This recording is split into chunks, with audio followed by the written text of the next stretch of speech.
His teammates laughed through the glass as Navy SEAL Evan Rourke knelt beside a dying German shepherd. Then the monitor became one unbroken tone. Evan stayed when every other man looked away. But beneath the dog's collar, his fingers found something the Navy had buried for 7 years. Stay with us to see how one final act of mercy gave a forgotten hero his name back. The German shepherd was still breathing when Evan Rourke heard the first laugh outside the glass. It came from the corridor behind him, low and careless, followed by the scrape of a boot and someone whispering, "Rourke's got farewell duty." The words slipped through the observation room door before its magnetic latch caught with a hard click. Evan looked back. 3 men from the temporary readiness detail stood beyond the narrow window. Petty Officer Ben Corwin was closest, one shoulder against the frame, his grin uncertain but present. The other 2 didn't bother hiding theirs. One raised 2 fingers in a mock salute. Then they walked away, their laughter following them toward the brighter end of the veterinary wing. Evan tried the handle once, locked from the corridor. He didn't try it twice. At 30, he'd spent enough years in rooms with no easy exit to know the difference between danger and humiliation. This was the second kind. The observation room was cool but safe, set at 66 degrees for animals under veterinary care, and a yellow maintenance tag hung over the interior release panel. The latch should have been repaired before the holiday weekend. It hadn't been. Someone outside had known that. The room smelled of disinfectant, clean cotton, and the faint mineral bite of oxygen tubing. Memorial Day weekend had emptied Naval Readiness Station Greyhaven before sunrise. Most offices were dark. Flags along the main road hung motionless in the damp tidewater air, and the first transport crew wasn't expected for another 40 minutes. On a padded mat beneath a warming blanket lay the dog the kennel record called Mako. He was a large black and tan German shepherd, though age had softened the hard lines of his body. Silver covered his muzzle. The tip of his left ear carried an old notch, smooth at the edges. A green Comfort Care card clipped to the rail listed his condition, the overnight veterinary checks, and the time of his last medication. No emergency had been ignored. No treatment had been withheld. His body had simply reached the quiet limit of what it could carry. Evan lowered himself beside the mat, favoring his left shoulder without meaning to. The diving injury had healed well enough for strength work and short training blocks, but not well enough for a full return to his platoon. For 6 weeks he'd been handed inspections, inventory sheets, and ceremonial support assignments by people who pretended not to notice how badly he wanted back on a boat. That morning, his detail had been sent to verify equipment for the transfer of a retired working dog. A simple task. Scan the kennel tag, confirm the transport case, sign the handoff. Then one of the men had called the dog discarded equipment. Evan had corrected him. Not loudly. That somehow made it worse. "He has a service record," Evan had said. "You can use his name." The room had gone still for half a second. Then came the smiles, the exaggerated courtesy, and the suggestion that if Evan cared so much, he could stay for the final watch. They had shut the door as a joke. Now the joke was gone, and the dog was not. Evan rested his forearms on his knees. His build made the plastic chair behind him look too small, so he ignored it. Under the flat white light, his sun-browned hands looked rougher than the blanket. A square-faced watch sat against his wrist. His dark brown hair, usually swept back, had fallen loose at one temple during the equipment check. He pushed it away and studied the animal's breathing. Shallow, uneven, still there. The record sleeve attached to the rail gave little more than a kennel number, an approximate age of 9, and one line under training history. Multi-purpose, maritime qualified. No handler was listed, no former unit, no retirement sponsor. That absence bothered Evan more than it should have. Working dogs collected names the way boats collected paint. Trainers, handlers, Veterinary techs? The person who learned which ear the dog liked, scratched, and which sound made him lift his head after a hard day. Even retired animals left trails through people.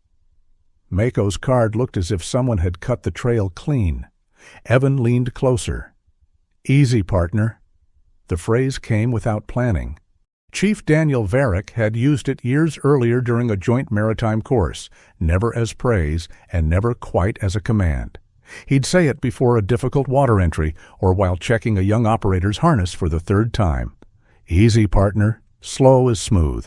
Bring everybody home." Evan hadn't thought about Daniel's voice in weeks. That was the system he'd built for himself. Put the memory in a box, label it, stack something useful on top. Daniel's final call still sat in his old phone backup with no voicemail attached. Evan had watched it ring after a training day and decided he'd call back once he showered. He never got the chance. On the mat, the shepherd's notched ear turned a fraction toward him. Evan stopped breathing for a beat. The dog didn't lift his head. He didn't perform some last impossible feat. His ear simply followed a familiar cadence, and his muzzle shifted across the blanket until his nose rested near Evan's hand. Scent and sound. Old training lay deeper than strength.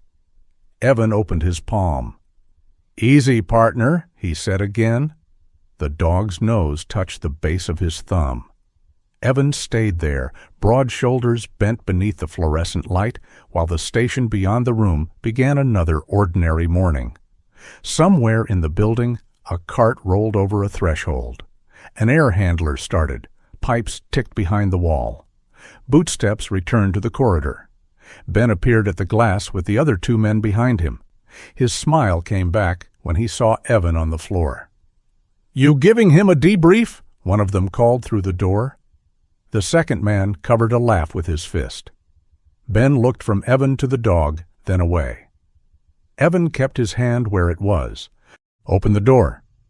"Maintenance has the release tagged," Ben said. "Wade's bringing the override." "Then wait without making noise." The words weren't loud. They landed anyway. For a few seconds, nobody moved. The laughter thinned into muttering.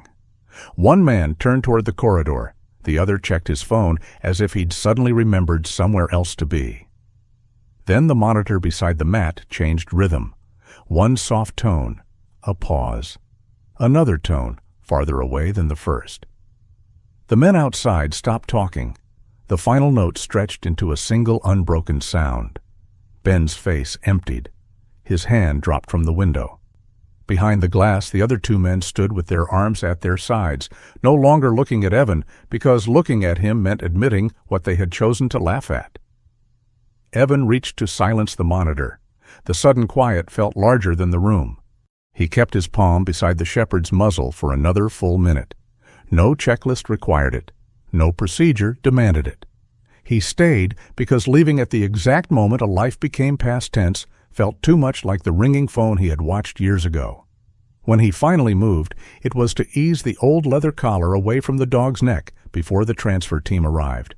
The buckle was brass, worn pale at the corners. Salt had dried in the stitching. Not kennel gear, Evan thought. Personal equipment, the kind a handler kept after official webbing had been turned in. He slipped 2 fingers beneath the collar and found resistance near the buckle. The leather there was doubled over. Evan turned it toward the light. A seam ran along the inner lining, too straight to be a repair and too fine for ordinary wear. He pressed once with his thumbnail. Something rigid shifted inside. The corridor door released behind him with a mechanical snap. Wade Kessler entered, carrying an override badge, his gray station polo pulled tight across his shoulders. He was in his late 50s, with close-cut hair and the tired, guarded face of a man who had spent too many years preventing questions before they were asked. "Step away from the animal," Wade said. Evan didn't. Who handled him? Wade glanced at the monitor, then at the 3 men outside. The file's on the card. The card has no handler. Then there isn't one listed. Evan looked down at the collar. A short length of dark thread had separated when the rigid object moved. He did not pull it farther. Finding something did not authorize him to dismantle government or personal property. "I need an evidence sleeve," he said. Wade's expression changed so quickly another man might have missed it. His eyes fixed on the raised section near the buckle, and his right hand tightened around the override badge. "That collar goes with the remains. Then we document it before it moves." "There's nothing to document." Evan rose. At 6'2", with a broad frame made heavier by months of recovery work, he forced Wade to tilt his chin. Evan didn't crowd him. He simply stood between the man and the collar. Ben came through the open door, no smile left on him. "I'll get a sleeve." Wade turned. "You'll get the transport case." Ben hesitated, then looked at the still form on the mat. "The case can wait." It wasn't an apology, not yet, but it was the first useful thing he had done that morning. He returned with a clear, tamper-evident pouch and a handheld chip scanner from the counter outside.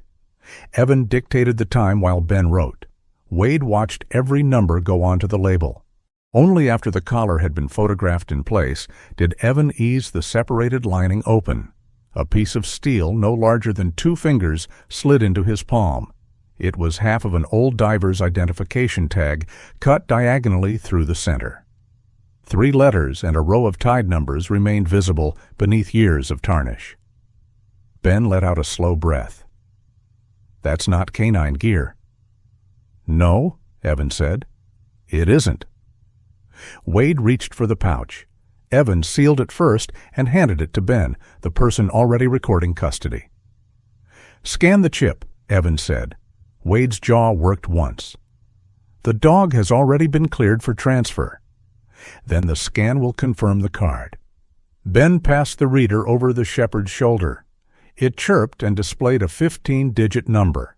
He entered it into the veterinary terminal mounted beside the door. The system spun for several seconds. Mako's sparse record disappeared.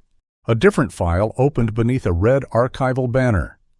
The photograph showed a younger German shepherd with the same notch in his left ear. His official name was Argos. His classification read, Multi-Purpose Working Dog, Maritime Operations. Evan read the final line twice. Status: Lost in service. Date: May 29th, 7 years earlier. The dog beside him had just passed away. According to the Navy, he had been dead for 7 years. The red banner stayed on the screen while everyone in the veterinary room found a different reason not to speak. Evan read the record again. Argos, lost in service 7 years earlier. Beneath the status line sat an archival code and a date that matched Memorial Day weekend almost to the hour. Behind him, Wade Kessler reached for the keyboard. "Don't touch it," Evan said. Wade stopped with his fingers above the keys. "It's a duplicate record. We've had migration errors since the kennel database moved servers." "A migration error doesn't change a dog's implanted chip. It can attach the wrong file to the number." Ben Corwin stood beside the terminal holding the sealed evidence pouch. The half-tag inside caught a stripe of fluorescent light. He looked younger without the grin he'd worn in the corridor, as if the last 10 minutes had taken something false off his face. "Who do we call?" he asked. Evan studied the red banner, then the custody label Ben had completed. A strange record was not yet proof of wrongdoing. It was an inconsistency tied to unidentified property, discovered during a death watch that had already gone off procedure. The fastest way to ruin it was to let curiosity outrun authority. "Base security first," he said. "Tell them we need an NCIS duty agent for possible records tampering and unidentified material found in military property. Don't call it evidence beyond what we can prove." Wade gave a short, humorless breath. "You found scrap metal in an old collar. Then an agent will document scrap metal and leave." Ben moved into the corridor with his phone. Evan remained between Wade and the terminal. His left shoulder had begun its familiar deep ache, the one that came when he held himself too still. He ignored it. The dog's form rested under a clean covering now, the notched left ear no longer visible. The room seemed emptier without that small detail. Wade looked toward the covered mat. Mako's transport is scheduled for 6:30. Argos, Evan said. The kennel called him Mako. His chip calls him Argos. Wade's eyes narrowed. You don't know what that record means. Neither do you. For the first time, Wade looked afraid rather than irritated. It lasted only a second. Then he folded his arms and waited. Special Agent Naomi Price arrived 28 minutes later in a navy blue windbreaker over plain clothes, carrying a hard black case and a paper cup she never drank from. She was in her early 40s, compact and straight-backed, with dark hair cut at her jaw and an expression that gave nothing away for free. She listened first to Ben, then Wade, then Evan. She asked each man where he had stood, what he had touched, and who had entered the room. When Evan described opening the separated collar lining, she stopped him. "Did you know an object was inside before you widened the seam?" "I knew the leather was doubled and something rigid had shifted." "So you altered it." "I exposed it after photographs and before the pouch was sealed." "That wasn't my question." Evan held her gaze. "Yes, I altered the opening enough to remove the object." Naomi wrote that down. No approval, no accusation. She photographed the terminal, exported the active screen to a sterile drive, then sealed the scanner and collar in separate bags.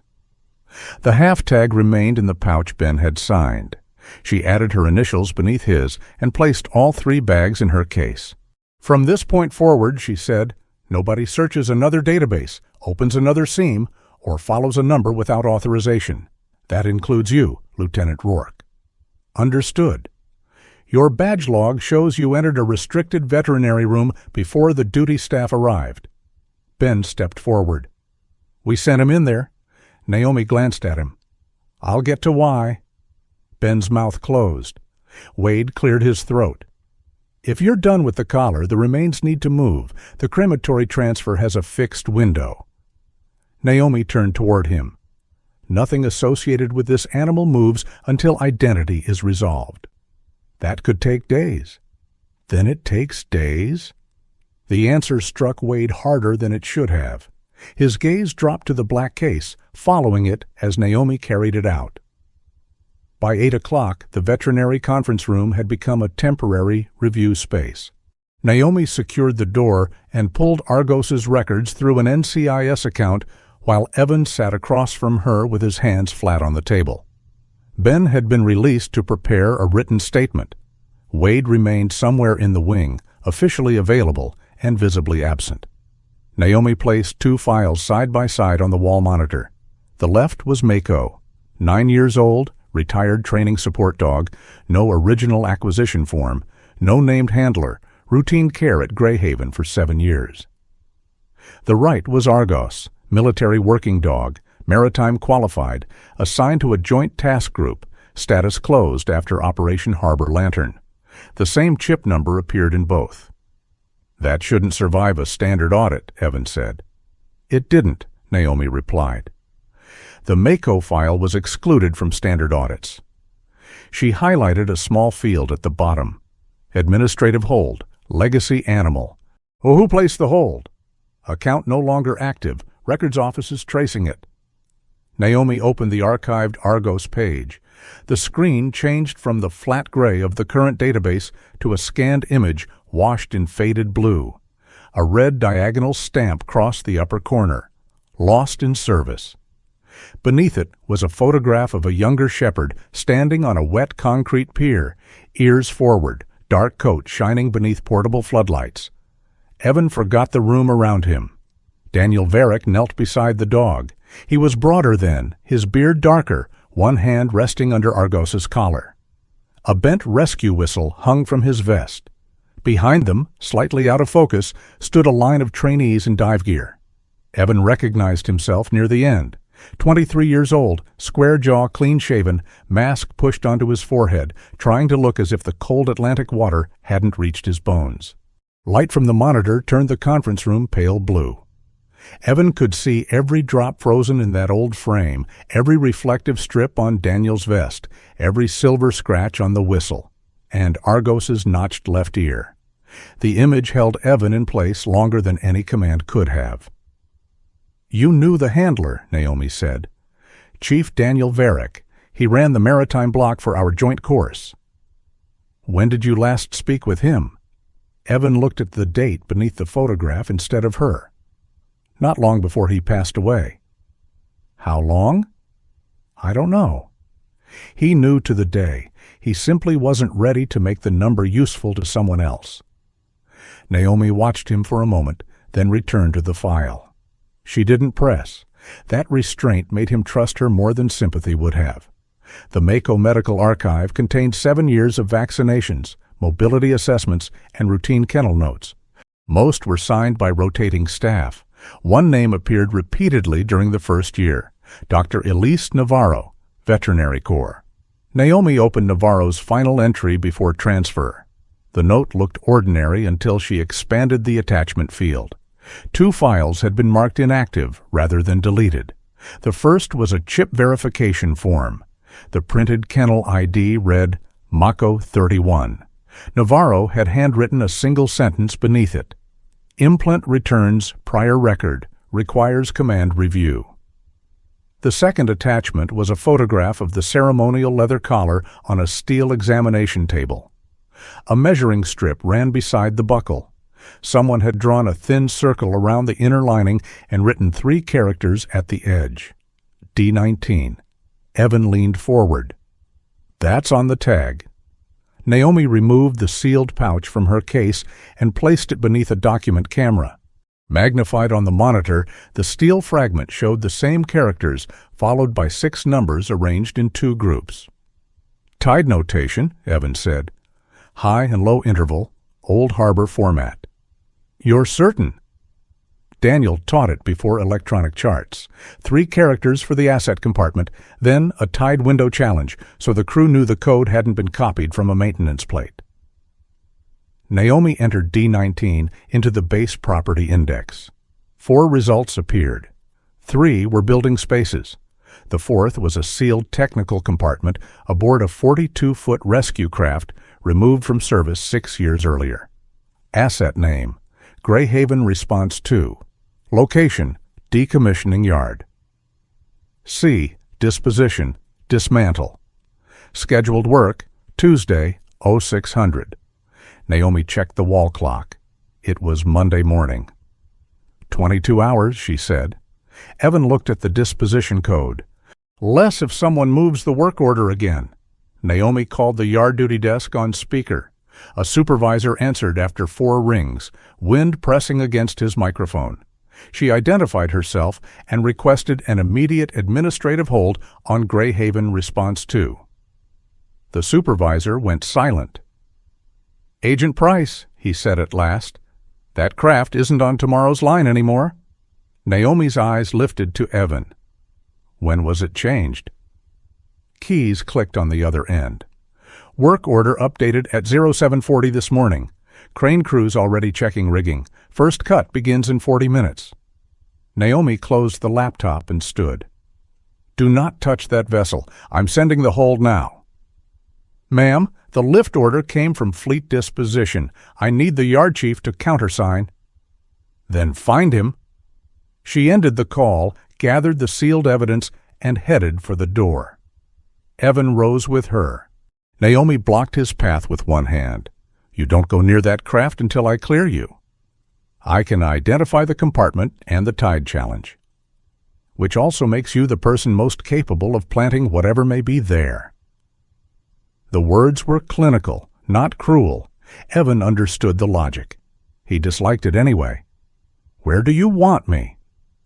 "Outside the perimeter, available for questions." Her phone vibrated before she reached the corridor. She read the message once, then again. The color left her face by a degree. "What?" Evan asked. Naomi turned the screen toward him. A live security image showed Yard C beneath the white glare of morning. Greyhaven Response.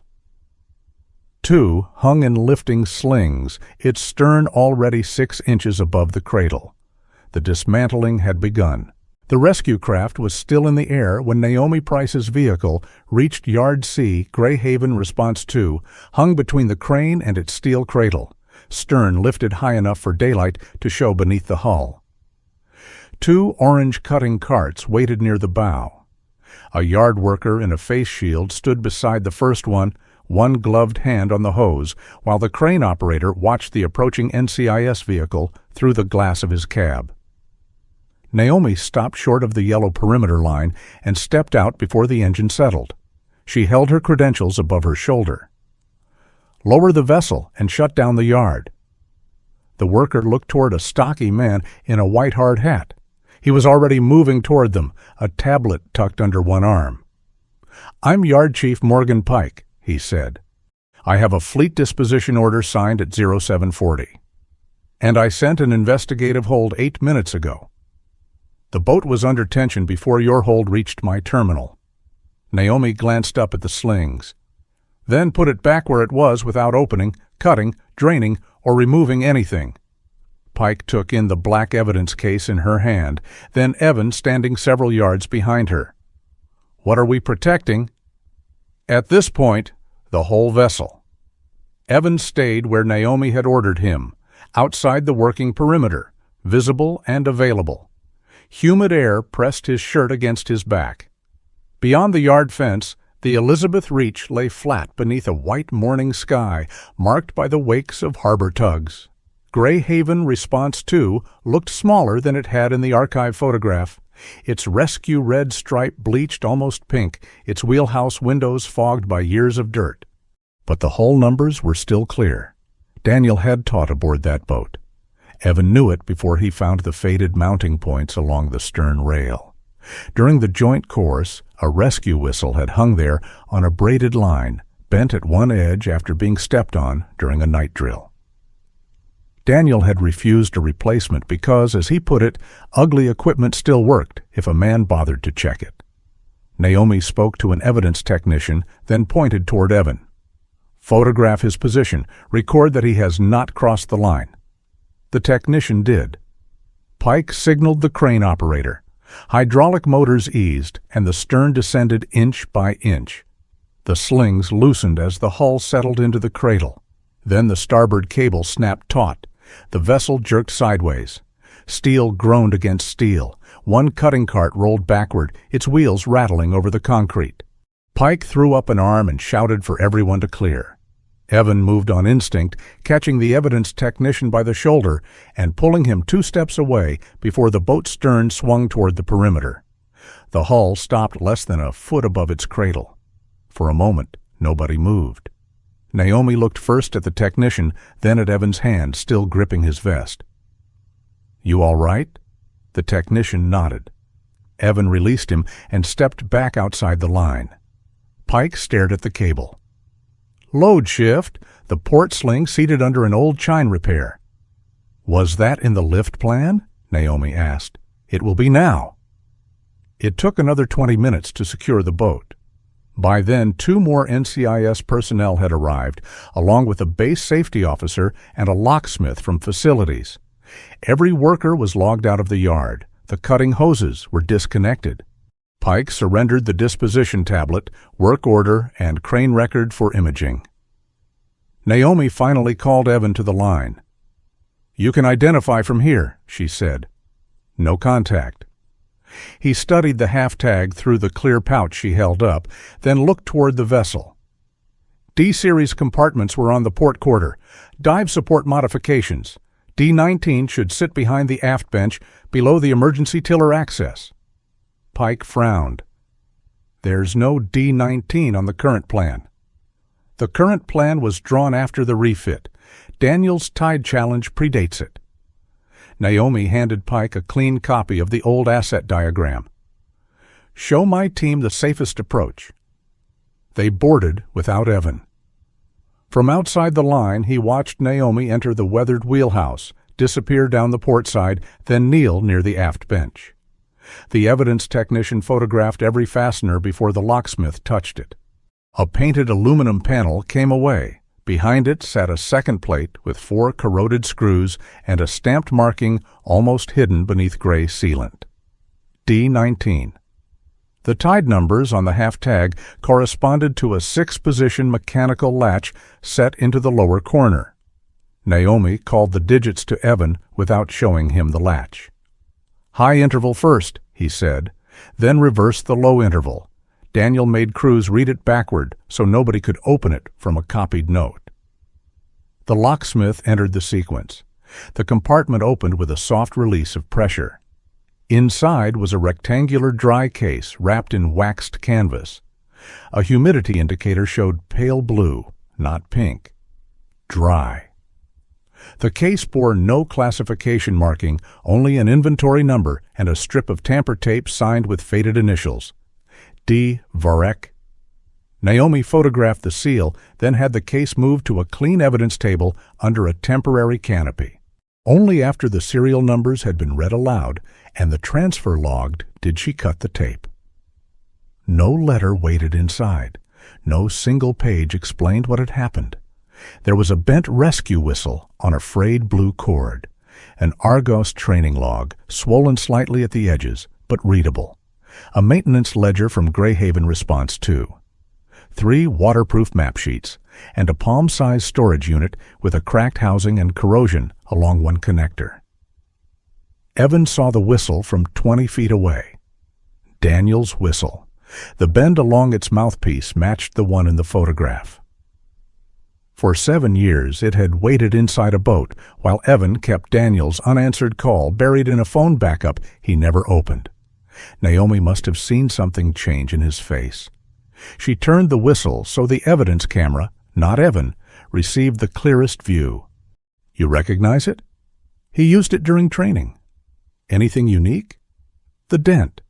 Daniel stepped on it during a blackout drill. He kept it because it still carried farther than the replacements." She recorded his statement, then moved to the documents. The first pages of the training log were routine: scent lanes, vessel searches, ladder work, fatigue limits. Daniel's handwriting was compact and square. Each entry ended with the same 2 columns, what Argos detected and what the handler had missed. Evan remembered that rule from the course. Daniel had made every trainee keep the same 2 columns, even when the second one hurt their pride. A good operator recorded success, he'd said. A trustworthy one recorded the thing that nearly got past him. Evan had resented the exercise at 23, when confidence still felt like something that had to be defended every hour. Years later, he used the habit without thinking. Air remaining. Exit distance. The buckle checked twice because he had missed it once. Seeing the rule in Daniel's hand made the log feel less like forgotten paperwork and more like a voice refusing to become convenient. Near the back, the location changed to Harbor Lantern. A humanitarian evacuation had been mounted after a coastal earthquake damaged a foreign ferry terminal and cut off several hundred civilians from the inland road. Greyhaven Response 2 supported medical transfers between the terminal and ships offshore. Daniel's final entries were shorter. Argos alert, East Pier joints, vibration odor change, engineer check requested, do not load east approach until cleared. The maintenance ledger supported him. Its last operational page showed repeated stress readings at the same pier connection, followed by a radio reference number and a handwritten time, 14:12. Naomi's technician cloned the damaged storage unit through an isolated reader. Most directories failed. Several opened only as partial files. One contained radio traffic from Harbor Lantern. Another held the task group's final incident summary. The summary said Chief Varick had broken formation at 14:19, redirected evacuees without authorization, and caused a delay that exposed the pier team to avoidable risk. Argos was listed as lost during the resulting confusion. The radio file told a different story, but the opening section was damaged. Naomi played what remained. Static filled the canopy. A man ordered all teams to accelerate the East Pier loading sequence. Another voice acknowledged. Then the recording skipped 4 minutes and returned with Daniel requesting an engineering halt. That gap is the whole case. Pike said from beyond the table. "It's part of the case," Naomi corrected. The evidence technician ran a recovery tool. Fragments appeared without sound, embedded timestamps, packet headers, a routing log. Evan watched the numbers populate in uneven rows. The final report placed the acceleration order at 14:23, 4 minutes after Daniel supposedly broke formation. The recovered packet header placed that same order at 14:07, 5 minutes before Argos alerted, 12 minutes before Daniel redirected anyone. Naomi aligned the maintenance ledger, training log, and digital packets on 3 separate screens. The times formed a sequence no polished summary could explain away. 14:07, task group orders accelerated loading. 14:12, Argos alerts. Daniel requests engineering check. 14:19, Daniel redirects civilians from the east approach. 14:23, time assigned to the acceleration order in the final report. Evan stared at the last line. Somebody had not merely summarized a chaotic rescue. Somebody had moved an order 16 minutes forward, so Daniel's warning would look like disobedience. Naomi sealed the documents into separate sleeves. "No conclusions outside this team, not yet." Pike looked toward the suspended rescue craft. "My work order came from fleet disposition. Whoever moved the schedule knew that boat would be gone by lunch." Naomi picked up her phone. "Then we find out who changed it." Evan kept his eyes on Daniel's compact handwriting behind the plastic. For years, the official record had said his mentor acted too soon. The original timestamp proved the opposite. The dangerous order had come first. Daniel's warning came after, and someone had rearranged time to make the man who protected them look guilty. By noon, Operation Harbor Lantern had become a room full of people remembering 7 years too late. Naomi Price used a secure conference suite near the Harbor Command Office, where the windows faced away from Yard C and every device entering the room was logged. Evan sat at the far end of the table with no access to the evidence screens. Naomi had made the boundary clear. He could identify training methods and people, but he was not part of the investigative team.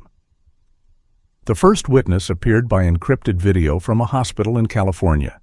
She had served as a medical evacuation officer during Harbor Lantern. Gray now touched her close-cropped hair, but her voice stayed precise. "Chief Varick redirected the final civilian group to the west ramp," she said. "We thought he was slowing us down until the east approach shifted under the next vehicle." "Did you hear him request an engineering hold?" Naomi asked. "Twice. The second time he said his dog had alerted at the expansion joints." "Was the order acknowledged?" The woman paused. "Someone acknowledged hearing him. That isn't the same as approving the hold." The next witness had been a communications specialist aboard the task group command vessel. He remembered an order to accelerate loading before the pier was cleared, though he couldn't name the person who gave it. Radio circuits had overlapped. Voices had been clipped by static. What he remembered most was Daniel returning to the net after moving the civilians. He said, "West route is open. Bring them now." No argument, no speech. He just kept the line clear. A retired engineering warrant joined from Louisiana. He corrected the story before Naomi could ask him to. Argos had not somehow diagnosed a failing pier. The dog had stopped at one expansion joint, lowered his head toward a sharp petroleum odor beneath the decking, then refused the forward cue when a loaded vehicle made the metal vibrate. Daniel had recognized a change in behavior and requested an inspection. The warrant found a leaking hydraulic line below the approach and movement around a support bracket already weakened by the earthquake. "The dog gave us a reason to look," he said. Varick understood the reason mattered. That's different from claiming an animal knew engineering. "Did you clear the east approach?" Naomi asked. "No, I marked it limited access and requested 10 minutes for shoring." "Did you receive 10 minutes?" The warrant's mouth tightened. "I received an order to keep the evacuation moving." He still had a pocket notebook from the deployment. On the page for that afternoon, one line read, "East Pier Hold Request. Overridden. The time was 1413. Naomi had him photograph the cover, the page sequence, and the entry, then arrange shipment of the original through an NCIS office near his home. Naomi collected each statement without pushing witnesses past what they knew. Their memories supported the recovered timeline, but did not yet identify who had changed it. That job arrived in a charcoal suit at 12:40. Leonard Shaw was 60, narrow through the shoulders, with silver hair combed straight back and a leather portfolio held against his ribs. 7 years earlier, he had supervised records consolidation for the Harbor Lantern Task Group. Now he served as Director of Legacy Readiness Compliance for a private contractor that maintained several Navy archives. He shook Naomi's hand, glanced once at Evan, and chose the chair nearest the door.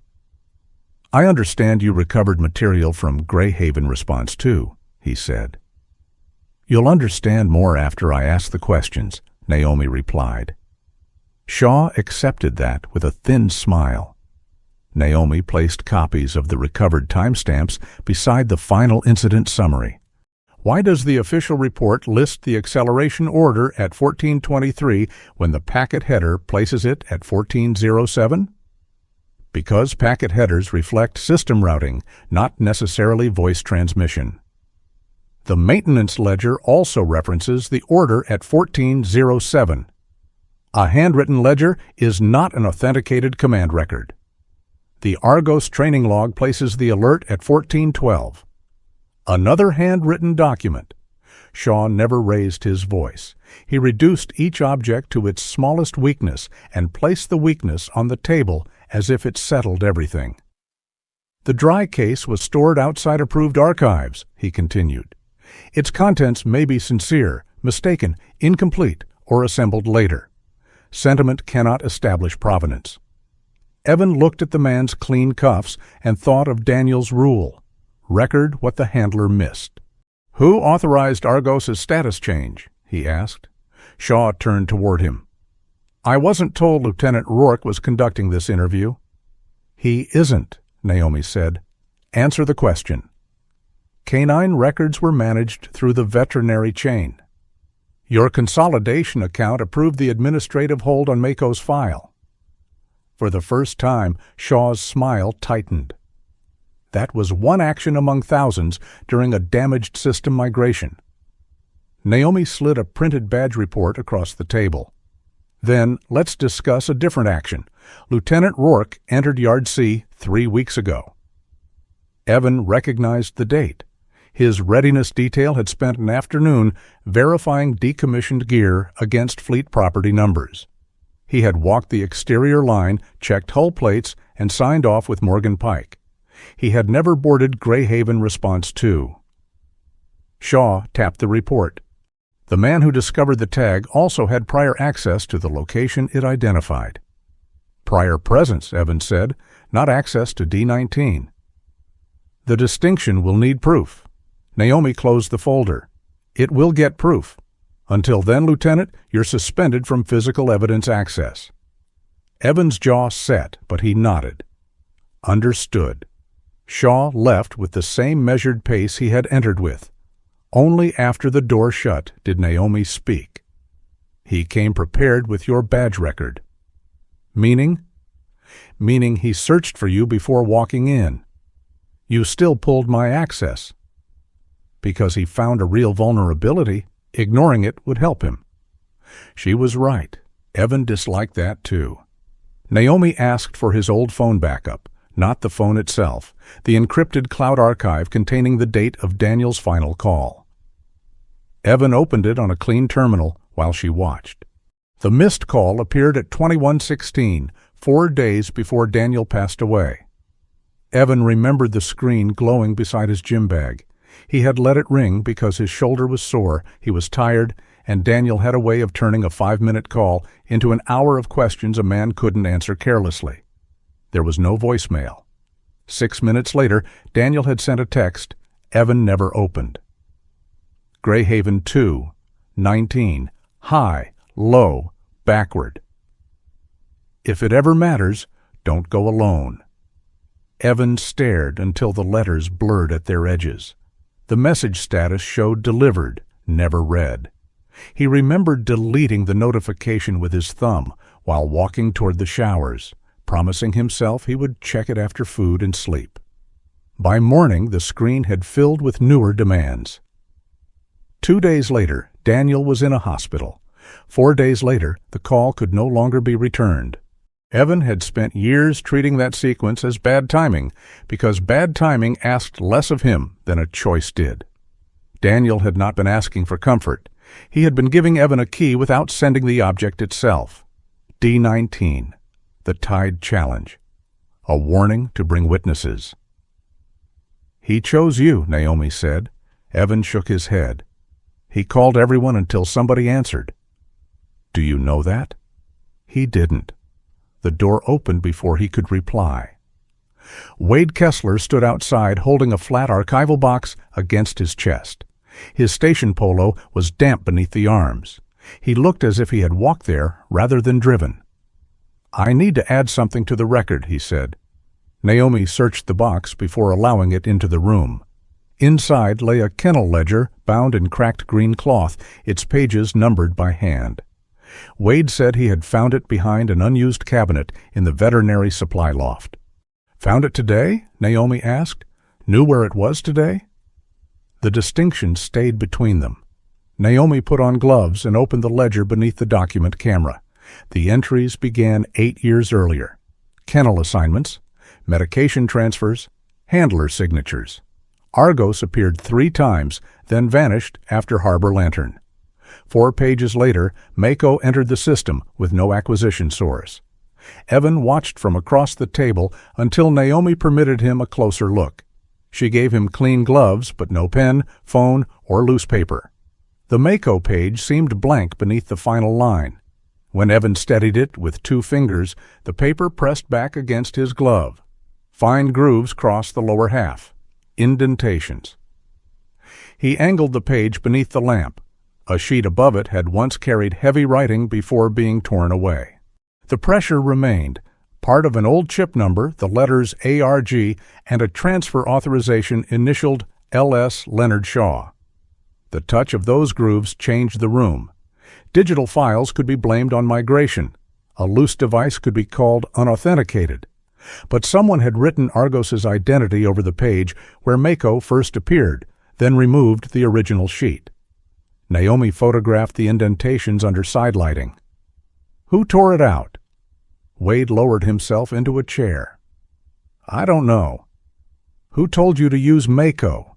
He rubbed both hands over his face. "The transfer packet came sealed. New kennel ID, old medical instructions, no handler contact. We were told the case had received administrative closure." "Who told you?" "Shaw's office sent the packet, but the message came down through command." Evan looked at him. "You scanned the chip." Wade's eyes stayed on the ledger. "First week.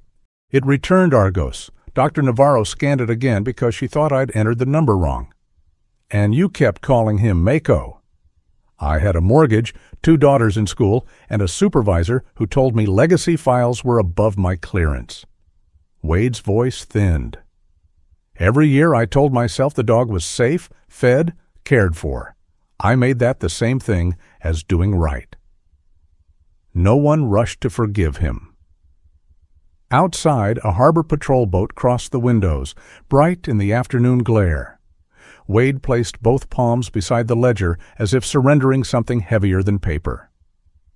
"Argos didn't die overseas," he said. "We erased him here." Malcolm Thorne arrived at Greyhaven the next morning with 2 attorneys, a retired admiral's posture, and the confidence of a man accustomed to entering rooms after everyone else had already arranged the truth for him.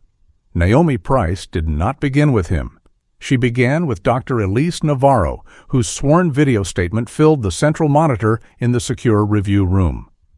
Elise was 47 now, stationed at a veterinary research unit in Maryland. Fine lines framed alert dark eyes, and her black hair was tied back with the practical severity of someone who still expected an animal to shake water across her uniform. On the evidence table sat the ceremonial collar, its separated lining visible beneath a document camera. "I made that opening," Elise said.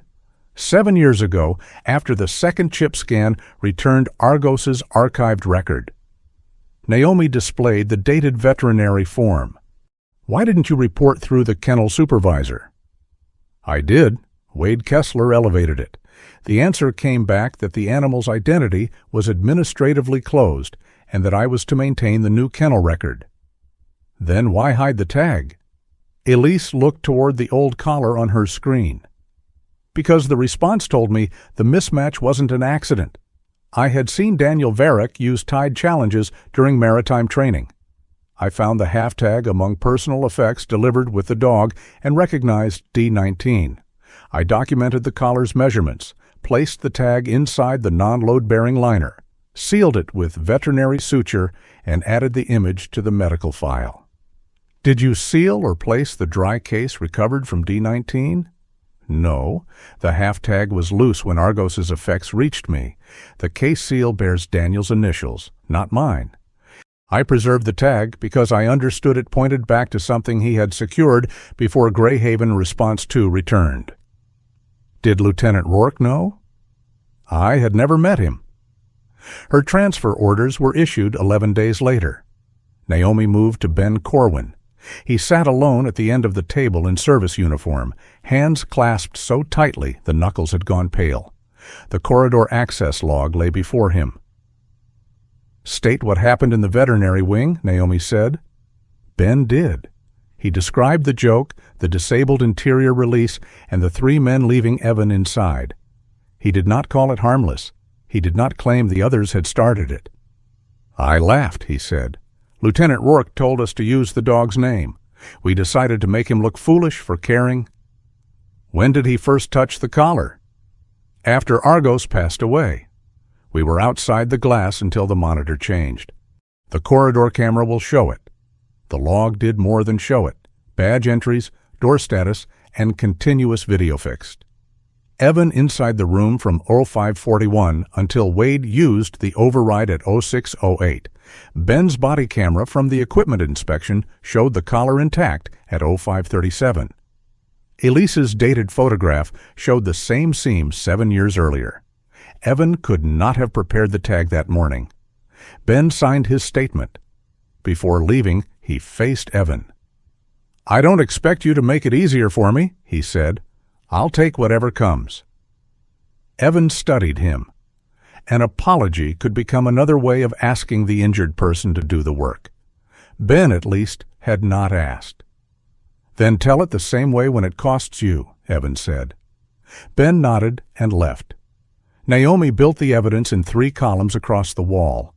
The first tracked identity, Argos's implanted chip, the archived service file, Elise's double scan, the Mako record created without an acquisition source, and Wade's ledger bearing the indentation of the removed transfer sheet. The second tracked provenance, Elise's collar photograph, her dated suture entry, the D19 seal bearing Daniel's initials and matching his training log signature, the dry humidity indicator, and Greyhaven Response 2's maintenance history showing the inner compartment had not been opened after the vessel returned. The third track time, the engineering notebook, Daniel's training log, the maintenance ledger, recovered packet headers, and the final report that moved the acceleration order from 1407 to 1423. Naomi added a 4th, narrower column for the attempted dismantling. Morgan Pike's original work package placed Greyhaven Response 2 on Tuesday's line. At 0740 Monday, a remote fleet disposition account moved it forward and flagged the hull for full material separation rather than resale inspection. The account belonged to Shaw's contractor division. Its individual login had been disabled years earlier, but the recovery address still routed to his office. "A legacy automation," Shaw said. "Old assets are moved all the time when yard capacity changes." The automation searched for Greyhaven Response 2 by hull number 6 minutes after Agent Price opened the Argos archive, an NCIS systems examiner replied. Then it changed one boat, no others. Shaw's hand moved toward his portfolio and stopped. Naomi displayed the login sequence. The user had entered the vessel number, opened its maintenance history, and selected Accelerated Destruction. Whoever did it knew which boat mattered and knew the ordinary holiday schedule left enough time for an investigative hold. "Who has access to that recovery address?" Naomi asked. "Several administrators." "Name them." "I'll provide a list through council." "You'll provide it before leaving the building." This did not prove Shaw personally changed the schedule. It did remove coincidence from the room. One weakness could be argued. 3 core independent chains pointing to the same act could not be dismissed as sentiment. Leonard Shaw sat beneath the screens, his silver hair as orderly as the day before. Malcolm Thorne sat beside him. Thorne was 68, tall and still broad through the chest, with a deeply lined face and white hair trimmed close. He wore a dark civilian suit, but his hands rested on the table in the deliberate position of an officer receiving a briefing. He looked at Evan only once, long enough to make the younger man feel assessed, and filed away. "Operation Harbor Lantern moved 312 civilians in 11 hours, Thorne said. "No one in this room should forget the scale of that success." Naomi answered, "We're examining whether the record was altered." "You're examining fragments preserved outside authorized channels by people who disagreed with command decisions." "Did you order accelerated loading at 1407? Thorne glanced at one attorney. "I approved maintaining evacuation tempo based on the information available." "Did you know Daniel Varick requested an engineering hold?" "Requests were constant. Most could not govern the entire operation." Naomi had the dry case reopened for a former command boat engineer joining by video. When the waxed canvas lifted, stale air escaped the case. The mineral smell of salt, old diesel, and damp rope dried long ago. The engineer leaned toward his screen. "That case wrote under the starboard chart bench," he said, before Naomi asked. "Response 2 carried red synthetic line. Command boat carried blue hemp blend treated with diesel wax. That smell stayed in everything." Memory was not proof, but it gave Naomi the right question. The evidence technician examined blue fibers trapped beneath the case handle. Fleet supply records matched the cordage issued only to the Harbor Lantern command vessel. A transfer notation in Greyhaven Response 2's ledger recorded one sealed case received from command after the operation. The trail did not begin with Evan. It began aboard Thorne's vessel. Shaw shifted in his chair. "Admiral, we should stop." Thorne did not look at him. "No. This has gone far enough without context." He turned toward Naomi.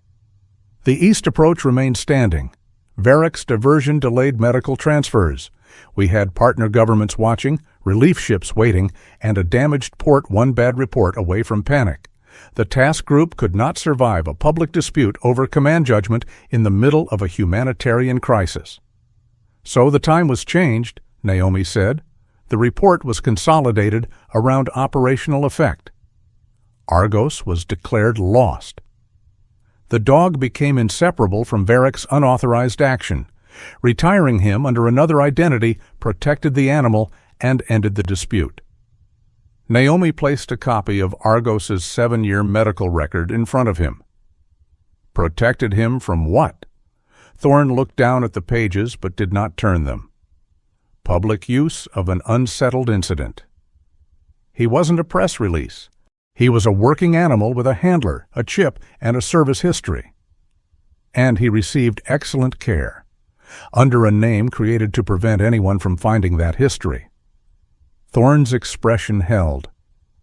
Care was the material obligation. Wade, seated along the wall as a cooperating witness, lifted his head. "That's what I told myself." Everyone looked toward him. "It wasn't enough," Wade said.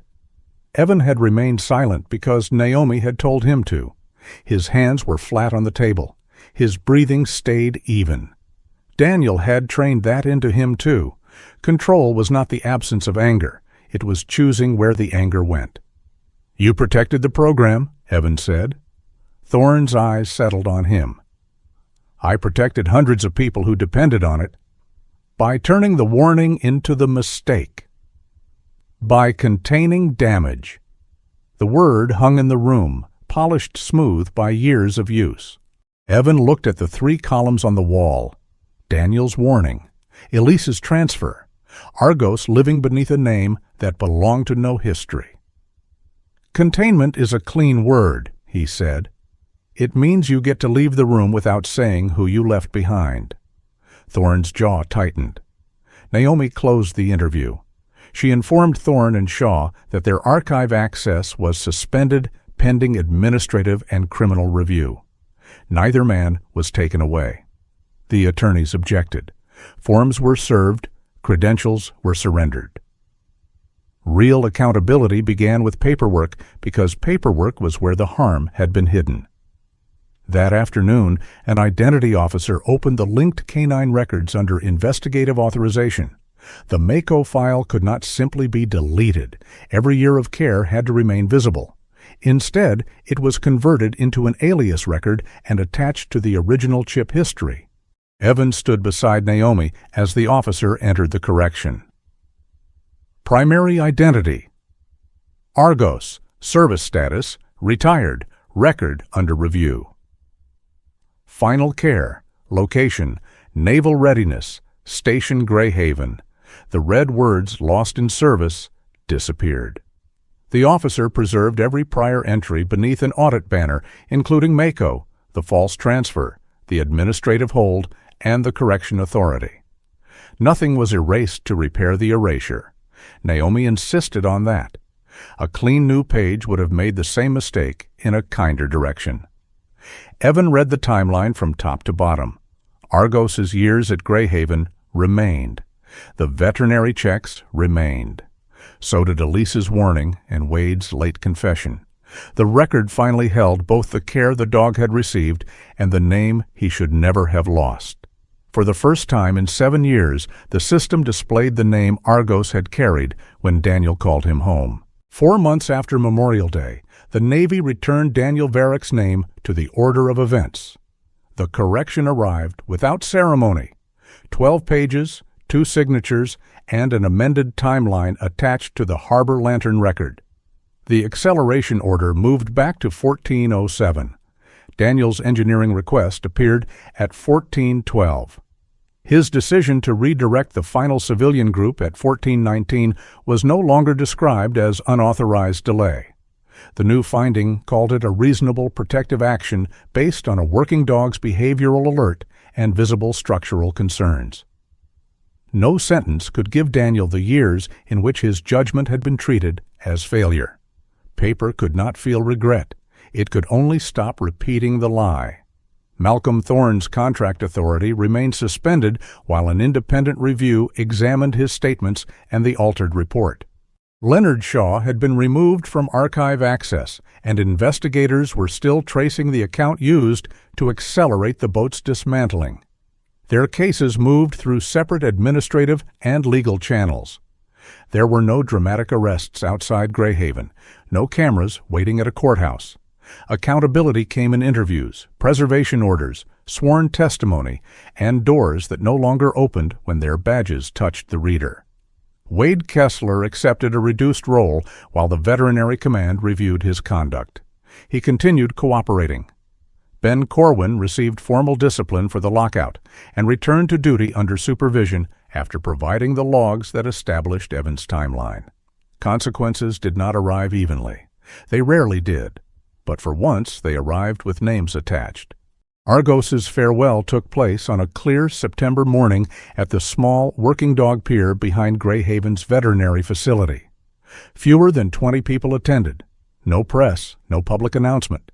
Just handlers, veterinary staff, 3 Harbor Lantern veterans, Naomi Price, Evan, and a woman holding Daniel's bent rescue whistle in both hands. Rebecca Varick was 52, with her brother's steady gray eyes and the same habit of studying a room before entering it fully. She wore a navy cardigan despite the warmth.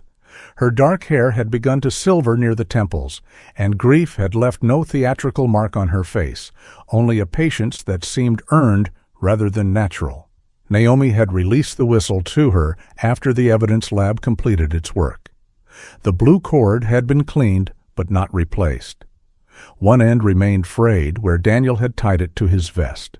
"He stepped on this," Rebecca said when Evan joined her near the pier rail, during a blackout drill.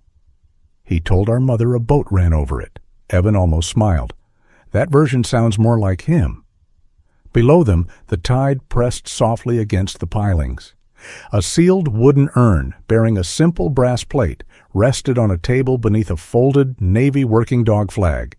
The plate held one name, Argos, not Mako, not a kennel number, not an alias preserved for administrative convenience. Rebecca looked at Evan. "Naomi said you were there at the end."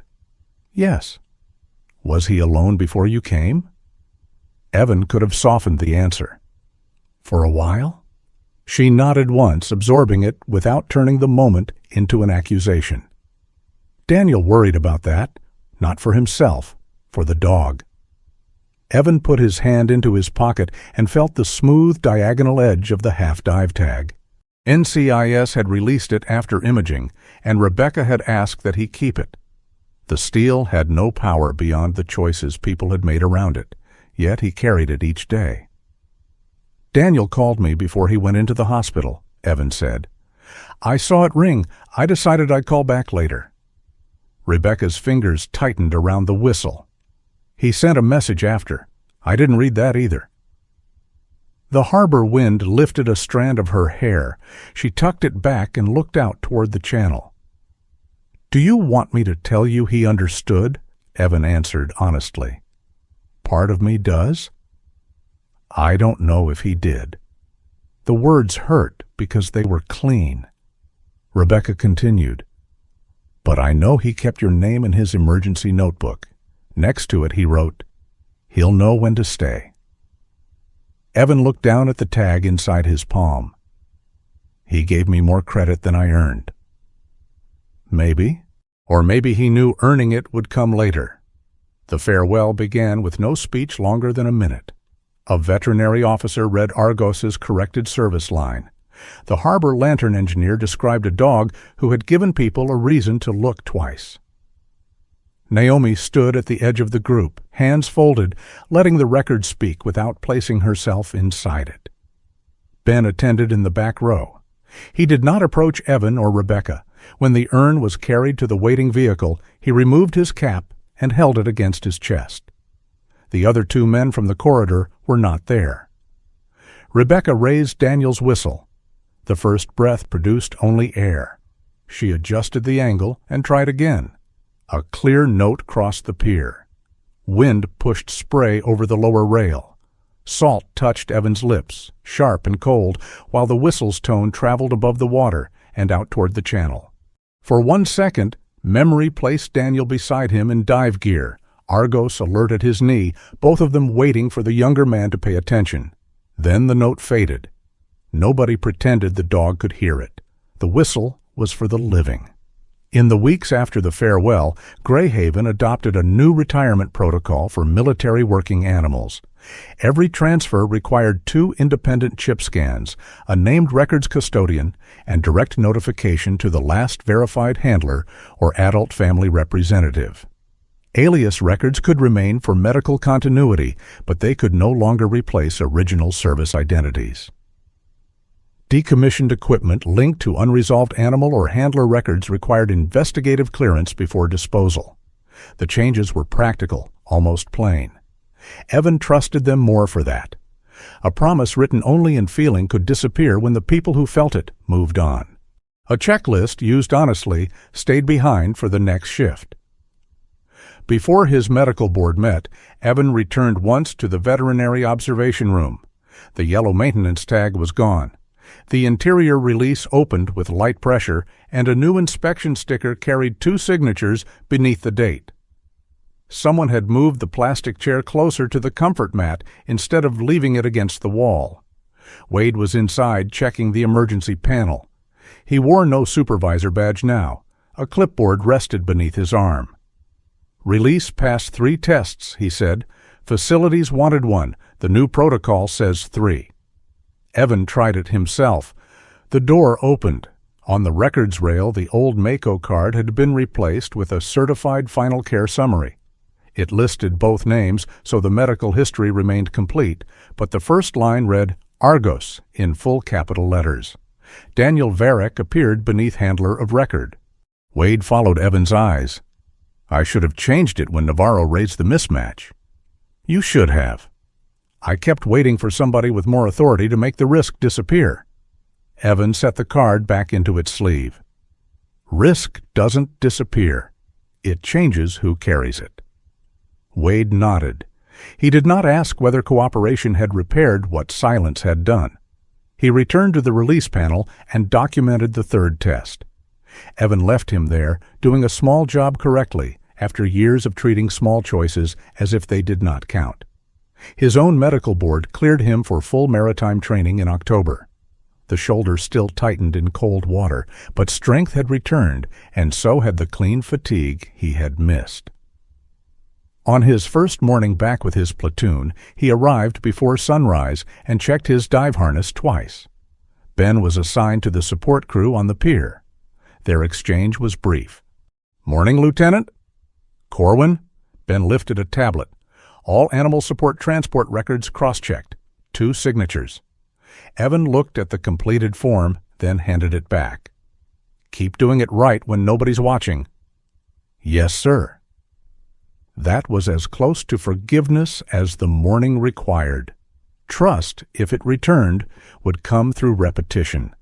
The rigid hull boat idled against the fenders, ready for an offshore training run.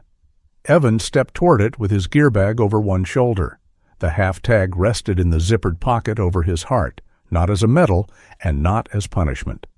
A reminder to check what the official line left out. His phone rang. 4 months earlier, he might have watched the name until the screen went dark. There was always a reason to wait, a briefing, a launch time, a conversation better handled later. The display showed Rebecca Varick. Evan stopped before the boarding ladder and answered, "Rebecca." "Bad time?" He looked at the boat, the crew, and the widening strip of morning beyond the harbor mouth. "No," he said. "I've got a minute." She wanted to tell him the amended Harbor Lantern citation had arrived at her house. Daniel's name stood beside Argos's, and the final paragraph credited their decision with keeping the east approach clear until engineers secured it. She read the sentence aloud. Evan listened to every word. When the call ended, he put the phone safely away and climbed aboard. The boat eased from the pier. Grey Haven's veterinary buildings passed to starboard, ordinary in the early light. No monument marked the room where Argos had spent his final minutes. None was needed. His chip carried the right name. Daniel's warning held its true place in time. The next retired dog would leave service with a custodian, a traceable record, and someone required to make the call. Evan took his position beside the console as the boat turned toward open water. Behind him, the pier grew smaller. Ahead, the channel widened. He carried no promise engraved as an honor, only a rule he intended to keep. No one who had served would be erased again while he still had the choice to stay, to look twice, or to answer. Evan Rourke did not change Argos's story because he was the strongest man in the room. He changed it because when everyone else walked away, he stayed. Wade learned that providing food and shelter was not enough when silence allowed a faithful life to be stripped of its name. Ben learned that regret matters only when it becomes truth, told at personal cost. And Rebecca showed that forgiveness does not require pretending a missed call never hurt. Sometimes healing begins when people stop asking the past to become painless and choose to carry it honestly instead. Argos never understood databases, altered reports, or the word containment. He knew voices, scents, routines, and the people who had earned his trust. Yet the old collar around his neck, Daniel's bent whistle, and half of a steel dive tag carried one simple lesson into the lives of everyone who found them. Loyalty is not proven when recognition is guaranteed. It is proven when nothing remains to gain except the knowledge that someone was not abandoned. Most of us will never uncover a hidden military record, but all of us will face a smaller version of Evan's choice. A phone will ring when we are tired. Someone will be left alone because staying feels awkward. A quiet mistake will be easier to ignore than correct. When that moment comes, pause. Answer the call. Use the person's name. Look twice at the detail everyone else dismissed. Stay 1 minute longer than convenience requires. Some may call that grace. Others may call it conscience, love, or simple human decency. Whatever name we give it, the miracle is often not that the past changes. It is that one person finally refuses to let the past keep deciding who will be forgotten next. If Argos's story reminded you of someone whose loyalty deserves to be remembered, share this video with them. In the comments, tell us whose call you wish you had answered, or whose call you are grateful you did. And subscribe, turn on the notification bell, and join us for more stories about courage, compassion, and the quiet choices that bring people home.